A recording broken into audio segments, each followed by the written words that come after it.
दोस्तों आज मैं आपको पंचकेदार ट्रैक के बारे में बता रहा हूं और ये पंचकेदार जो ट्रैक है ये उत्तराखंड में ही स्थित है। लेकिन उससे पहले मैं आपको बता देना चाहता हूं कि ट्रैकिंग बहुत आसान काम भी नहीं है, लेकिन अगर आपके अंदर जुनून है, ताकत है, आप चाहते हैं पर्वतों को देखना, पहाड़ों को देखना, नदियों को देखना, झरनों को देखना, तो आप बड़े से बड़े ट्रैक्स को भी आसानी से पूरा कर सकते हैं। केवल ज़रूरत है जुनून की। इसके लिए केवल आपको कुछ जानकारी होनी चाहिए।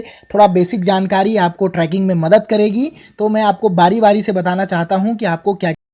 दोस्तों पहली चीज़ है जो वो है एक्सरसाइज। एक्सरसाइज हमारे शरीर के लिए बहुत ज़्यादा ज़रूरी है। आपको पता ही है कि पहाड़ कितने मुश्किल होते हैं, पहाड़ों पर चढ़ना, पहाड़ों पर चलना। तो मैं आपको बता दूं कि जब आप ट्रैकिंग के बारे में सोचें तो आप पहले से घर पर एक्सरसाइज करना शुरू कर दें कुछ दिन पहले, और ताकि जो आपका शरीर है वो थोड़ा सा चलने के अनुकूल हो जाए और आप जब चलें तो आपको उतनी दिक्कत महसूस ना हो। एकदम से अगर आप ट्रैकिंग करेंगे तो वो बिल्कुल भी सही नहीं है। तो आपको एक तरह से हैबिचुअल होना पड़ेगा थोड़ा एक्सरसाइज के लिए, ताकि आप पहाड़ों में जब चलें तो उस चलने में आपको आसानी हो। दूसरी जो चीज़ है साथियों वो ये है कि आपको जहाँ ट्रैकिंग करनी है उस ट्रैकिंग के प्लेसेस का, डिफरेंट डिफरेंट प्लेसेस की जानकारी आपको होनी चाहिए। जानकारी इसलिए ज़रूरी है कि जब आप ट्रैकिंग करें तो आप वहाँ के माहौल से परिचित रहें, वहाँ के आसपास के इलाकों से परिचित रहें। तो ये जानकारी होना बहुत ज़रूरी है। आप चाहें तो गाइड भी कर सकते हैं, लेकिन चूंकि गाइड भी आजकल बहुत ज़्यादा पैसा डिमांड कर रहे हैं, इसलिए मैं चाहूँगा कि आप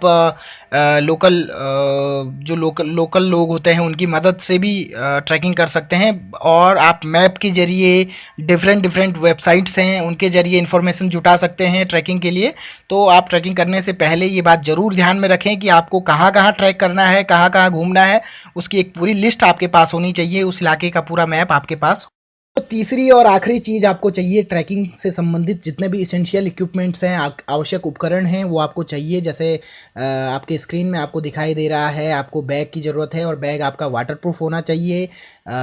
इसके अतिरिक्त स्लीपिंग बैग की ज़रूरत है, टेंट भी वाटरप्रूफ होना चाहिए, आपके पास मैट्रेस होना चाहिए। इसके अतिरिक्त ट्रैकिंग से आपके पास कम से कम सामान हो, भारी आप बैग को कतई ना बनाएं, आपको ट्रैक करने में मुश्किल होगी। तो आपके स्क्रीन में जितनी सारी चीज़ें आपको दिखाई दे रही हैं, चाहे वो टॉर्च है, चाहे वो शूज़ हैं, आपके पास अच्छे शूज़ भी होने चाहिए। इसके अतिरिक्त आपके पास बाइनोकुलर अगर आप रखें, काफ़ी महंगे उपकरण हैं हालांकि ट्रैकिंग और हाइकिंग के, लेकिन यह है कि कुछ बेसिक उपकरण जो 3-4 चीज़ें हैं, टेंट है, मेट्रेस वगैरह है, बैग है, इससे आप अपना काम चला सकते हैं और ट्रैकिंग का मज़ा ले सकते हैं। की स्क्रीन में आपको पंचकेदार का जो ट्रैक है वो आपको दिखाई दे रहा है। यहाँ का रूट आपको दिखाई दे रहा है कि कैसे आपको कहाँ से कहाँ जाना है पंचकेदार के लिए। तो पहला केदार पड़ता है केदारनाथ, दूसरा केदार मद्महेश्वर, तीसरा तुंगनाथ, चौथा रुद्रनाथ और पांचवा कल्पेश्वर।